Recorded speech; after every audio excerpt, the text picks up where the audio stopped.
قیامت کی بڑی علامت دجال کا نکلنا ہے۔ احادیث مبارکہ میں دجال کا ذکر بڑی وضاحت سے آیا ہے، اور کمال کی بات یہ ہے کہ ہر نبی علیہ الصلوۃ والسلام نے دجال کے فتنے سے اپنی امت کو ڈرایا ہے۔ دجال ابھی آیا نہیں ہے اور کسی کو پتا نہیں ہے کہ اس وقت وہ کہاں ہے، لیکن روئے زمین پر ایک صحابی ایسے گزرے ہیں جنہوں نے دجال کو دیکھا بھی ہے، اس سے ملاقات بھی کی ہے اور اس سے بات چیت بھی کی ہے۔ ایک مرتبہ پیارے آقا علیہ الصلوۃ والسلام نے اچانک اپنے صحابہ کرام کو جمع فرمایا اور خطبہ دینے کے لیے ممبر پر تشریف فرما ہو گئے۔ تو نبی کریم علیہ الصلوۃ والسلام نے فرمایا کہ علیم داری نے مجھے بتایا کہ وہ 30 افراد تھے اور ایک شپ میں، ایک کشتی میں سفر کر رہے تھے کہ طوفان آ گیا اور وہ بھٹک گئے۔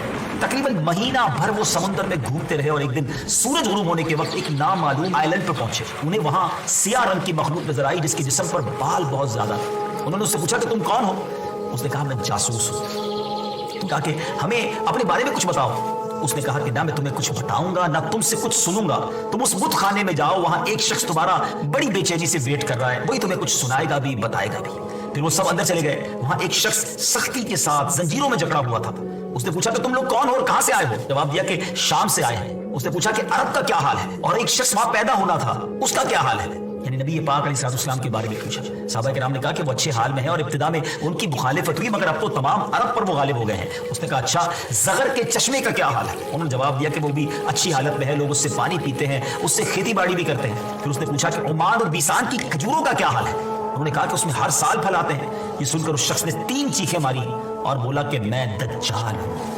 کہتا ہے قریب میں آزاد ہو جاؤں گا اور زمین کا چپا چپا گھوموں گا اور اس کا کوئی حصہ نہیں چھوڑوں گا سوائے طیبہ کے، کیونکہ مجھ میں وہاں جانے کی طاقت، وہاں جانے کی پاور نہ ہوگی۔ نبی پاک علیہ السلام نے فرمایا کہ مجھے بہت خوشی ہوئی کیونکہ طیبہ یہی شہر ہے۔ بعض روایت کی روشنی میں یہ بات بھی کہی جاتی ہے کہ دجال کو حضرت سلیمان علیہ السلام نے قید کیا تھا، اور حدیث پاک کے مطابق یہ مشرق یعنی ایسٹ کی سائڈ موجود ہے۔ دجال کا فتنہ تاریخ انسانی کی ابتدا سے لے کر انتہا تک تمام فتنوں سے بڑا اور خطرناک فتنہ ہے۔ مختلف احادیث میں دجال کا جو حلیہ بتایا گیا ہے وہ یہ ہے کہ دجال ایک جوان مرد ہوگا، لمبا قد ہوگا، جسم بہت موٹا ہوگا، ایک آنکھ سے کانا ہوگا اور ایک کانی آنکھ ایسی ہوگی جیسے پھولا ہوا انگور، اور جبکہ اس کی ایک آنکھ خون آلود ہوگی۔ اس کا سینہ چوڑا ہوگا اور ذرا سا اندر کی طرف دھنسا ہوا ہوگا۔